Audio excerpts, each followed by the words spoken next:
Hey guys, in this video, we're going to take a look at how you can turn on or turn off make passwords visible to show password characters briefly as you type on the Samsung Galaxy S22 series. First, tap on the home button to go back to the home screen. Then swipe down at the top and tap on the settings icon. In settings, we go down and tap on biometrics and security. Then we go down to the bottom and tap on other security settings. Next, tap on make passwords visible.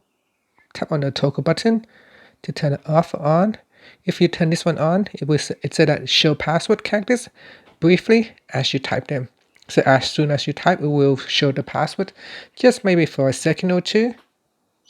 And that's it. Now you can tap on the home button to go back to the home screen. So here you can see as I type, it will briefly show the password and then it will hide after half a second or a second. And that's it. Thank you for watching.